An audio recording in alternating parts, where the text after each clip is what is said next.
Sa game na to guys, muntik na kami matalo. Paano ba naman, ang dami naming error.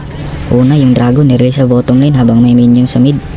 Pangalawa, ito, pagpasok ko mag-isa habang walang pang kakampi. Nag-follow up naman sila kaso medyo delay na lang. Kasalanan ko rin yun eh. Pero buti na lang na hold ni Fang tsaka Yixing to. At saka nabigyan din yung ladies yun mga boss, kaya wala silang damage dealer dito. Dito di pa rin umuwi yung mga kalaban guys kasi alam nila na may minion sila na paparating, kaya atat na atat sila mag-push.